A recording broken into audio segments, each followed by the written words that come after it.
Thank the ranking member. Chair, I recognize the gentleman from Virginia, Mr. Wittman. Thank you, Mr. Chairman. I'd like to thank our witnesses for joining us. Thanks again for the incredible job that you all are doing. Admiral Parr, I want to begin with you. You talked about the importance of shipbuilding, but very specifically shipbuilding in certain areas. We have a distinct asymmetric advantage under the sea. Can you give us a perspective about what that looks like in relation to what we have as that advantage versus what the Chinese have, what they're building in relation to what we have? Secondly, too, is that we know that the Marine Corps is going to be the stand-in force there in the Indo-Pacific. They're going to be the tip of the spear, have that ability to make sure that they're the crisis response team. The challenge for us today is we don't have enough amphibious ships, and the ones that we do have an operational availability of 41%.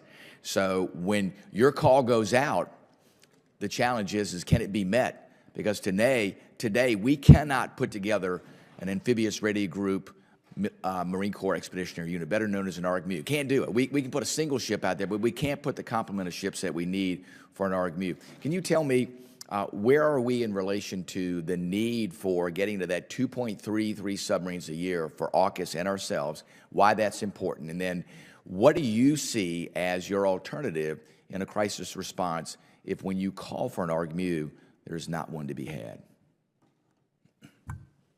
Thank you, sir. Great to see you again. Presently, we have a generational advantage from a submarine standpoint against our adversaries. And this is key, critical, and indispensable to the ability to prevail. The PRC, though not perfectly linear, but the PRC is outproducing the United States by a rate of 2.0 per year to 1.28 presently attack submarines per year. Required to get there are continued investments in defense industrial base, liberalizing the long lead time supply chains, and giving a steady flow of funding. On the Marine stand-in forces and on amphibious ships are absolutely critical to this effort. And we are not meeting mission globally on doing so. It's a matter of the maintenance of the current capability that we have, and frankly, it's also a matter of the number of amphibious ships that we have. So the ops analysis does not lie on that matter. Very good. Thank you. Let me then move from that. You talk about the need for us to get above the 1.28 production. That's not only to meet our requirements, but also to fulfill the obligations we made under AUKUS to make sure we have that partnership. Partnerships are incredibly important in that region. We talk about AUKUS, but we also talk about the Quad agreement. Can you give us your sense about, are there any barriers that are standing in the way for us to fully operationalize AUKUS, whether it's Pillar 1 or Pillar 2, and all the opportunities that are there for us with the Quad? We see what our adversaries are doing and trying to create more relationships there.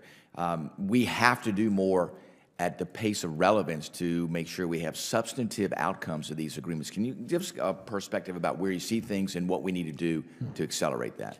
AUKUS Pillar 1, operationally, we are meeting every milestone. The biggest risk driver to AUKUS Pillar 1 is getting to that production rate by the time that Australia purchases its own Virginia-class submarine. That is the greatest barrier that I see right now, presently. On Pillar 2, the other capabilities, missiles and unmanned and cyber, on this case, the biggest barrier are barriers to our administrative and bureaucratic barriers to co-production. Co-production among our partners, not just our AUKUS partners, but all of our partners, would greatly enhance our missile magazines for all of us. Would you say that ITAR currently has been modified enough to open the door for Pillar 2? Because I know as we talk to the Australians, they are not very happy with still the impediments with ITAR. I would agree with them. Okay, very good.